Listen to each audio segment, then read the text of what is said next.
Elevator চ্যানেলে আমি তোমাদেরকে ওয়েলকাম জানাচ্ছি। আজকে একটা খুব গুরুত্বপূর্ণ বিষয় নিয়ে আমরা আলোচনা করব। কেননা এই 2026 সালে যারা 10+2 পরীক্ষা দিচ্ছ, মানে ক্লাস 12 যারা পরীক্ষা দিয়েছো, ক্লাস 12-এর রেজাল্ট বেরোনোর পরেই কিন্তু তোমাদের অ্যালার্ট হয়ে যেতে হবে। বিশেষ করে আজকে আমরা পার্টিকুলার বিবিএ কোর্সটা নিয়ে আলোচনা করব, কারণ অনেকেই বিবিএ কোর্স করবে এরকম হয়তো তারা প্ল্যান করেছে। গার্জিয়ানদেরও আমরা বলছি, তো এই বিবিএ কোর্স সম্বন্ধে এই এই মুহূর্তে যে যে জিনিসগুলো আমাদের ফোকাস করা উচিত, জানা উচিত, সেই অজানা জিনিসগুলো আমরা আলোচনা করব। সিলেবাসটা নিয়েও আমরা আলোচনা করব এবং কোনো এন্ট্রান্স এক্সাম দিতে হবে কিনা সেটা নিয়েও আলোচনা করব। আমাদের মধ্যে উপস্থিত আছেন মিস্টার সৌভিক দত্ত, আপনাকে ওয়েলকাম জানাচ্ছি।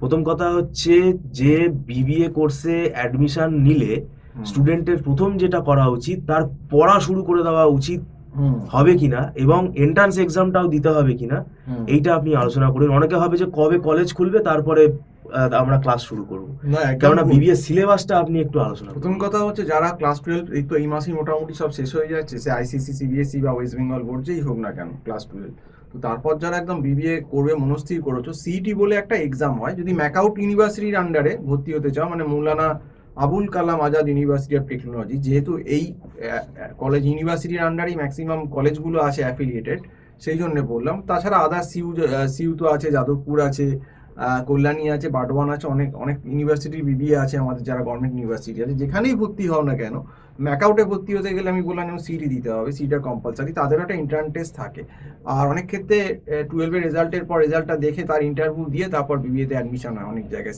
ক্যালকাটা ইউনিভার্সিটি, এই সমস্ত জায়গায়। তো প্রথম কথা হচ্ছে, দেখো বিবিএ ফার্স্ট সেমিস্টারে যা সিলেবাস, মোটামুটি যে কোনো ইউনিভার্সিটিতে দেখবে স্ট্যাট, অ্যাকাউন্টস, ইকোনমিক্স এগুলো কিন্তু কমন। কাজেই যারা ক্লাস 12 থেকে আসছো, আর্টস থেকে বিশেষ করে বিবিএতে ঢুকতে চাইছো, তারা কিন্তু ম্যাথ, স্ট্যাট, তারপর ইকোনমিক্স এগুলো কিন্তু এই যে ছুটির সময়টা পেয়ে যাচ্ছ, এই যে ফ্রি, এটা কিন্তু একটা মানে অমূল্য সময় বলতে গেলে, মানে একটা গোল্ডেন টাইম। এই যে ফ্রি টাইমটা, এটা যদি তুমি স্ট্যাট, ইকোনমিক্স বা ম্যাথস এগুলো একটু শিখে রাখো, বেসগুলো ইনিশিয়াল, তাহলে কিন্তু যখন কলেজ সেই আগস্ট সেপ্টেম্বরে খুলবে, তুমি অন্যদের থেকে অনেক এগিয়ে থাকবে এবং তোমার অ্যাডভান্টেজ জায়গায় থাকবে। কারণ কলেজ খোলার পর ফার্স্ট সেমিস্টার আর কলেজ খোলার মধ্যে বেশি গ্যাপ হয় না, দেখবে হয়তো 4 মাস 4.5 মাসের ভেতর পরীক্ষা নিয়ে নিল। কিন্তু যাদের ব্যাকগ্রাউন্ড একদম নেই, এবং বিবিএটা যেহেতু গ্র্যাজুয়েশন লেভেল কোর্স, ক্লাস 12-এর থেকে অনেক অ্যাডভান্স, এটা ইকোনমিক্স বলো, স্ট্যাট বলো, সবেতেই। যারা 11-12-এর আবার ইকোনমিক্স পড়েছে, তারা ভাবছে যে 11-12-এর কোনো রকমে পড়েছি এখানেও হয়ে যাবে, তা কিন্তু নয়। কারণ এখানে গ্র্যাজুয়েশন লেভেলের ইকোনমিক্স বলো, স্ট্যাট বলো, যথেষ্ট টাফ, এবং অ্যাকাউন্টসও তাই।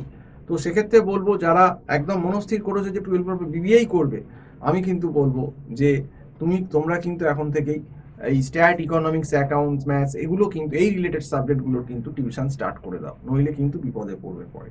এবং আমি দেখেছি প্রত্যেক বাড়ি যে ফার্স্ট সেমিস্টারে এই সাপ্লি হয়, এই ইকোনমিক্স, স্ট্যাট এগুলোতে যায় অ্যাকাউন্টসে, এর কারণই হচ্ছে যে লেট স্টার্টার। মানে কলেজ খুললো, দেখি কলেজে আরও 1 মাস চলে গেল, পুজো এসে গেল, দুর্গা পুজো, তারপর দুর্গা পুজো, কালী পুজো, ভাই ফোটার পর যখন চোখ খুললো, তখন সব অন্ধকার হয়ে গেল। তখন আর সে পরীক্ষার হয়তো 2 মাস বাকি আছে, 1.5 মাস বাকি আছে, তখন আর সে কিছু বুঝতে পারছে না। তখন টিচারেরও কিছু করার নেই, এত সিলেবাস তো সম্ভব না। কারণ ইকোনমিক্সের ভেতরে হয়তো মাইক্রো দিল, স্ট্যাটের ভেতরে অনেকটা ফ্রিকোয়েন্সি ডিস্ট্রিবিউশন দিয়ে দিল। তো এইগুলো ধরে বোঝাতে করাতে গেলে এগুলো সময় দিতে হয়, সময় লাগে, এবং সময় দিলে ধীরে বোঝালে কিন্তু স্টুডেন্ট আলটিমেটলি ব্যাপারটা এই বছর মনে আশা করি আমরা সঠিক সময় পরীক্ষাটা, হ্যাঁ সঠিক সময় পরীক্ষাটা হবে, তাও ডিসেম্বর মাস, ডিসেম্বর জানুয়ারি আপনি ধরে রাখুন হবে। কাজেই যারা ক্লাস 12 পাস করে গেলে, এই যে অমূল্য সময় মার্চ এপ্রিল মে জুন, এই 4টে মাস আমি বলবো কিন্তু নষ্ট করো না। এটা কিন্তু অ্যাডভান্স, আমাদের এখানে বিবিএর আমরা অনলাইন টিউশন দিচ্ছি, গাইড দিচ্ছি, আমাদের এখানে স্ট্যাট, ইকোনমিক্স, অ্যাকাউন্টস এগুলো সবই পড়ানো হয়। তো তোমরা যারা টিউশন নিতে ইন্টারেস্টেড, আমার যে নাম্বারটা দেওয়া আছে 9831044518, এই নাম্বারে ফোন করে কথা বলে নাও। তো আজকে এই অবধি বলেই শেষ করছি, নমস্কার।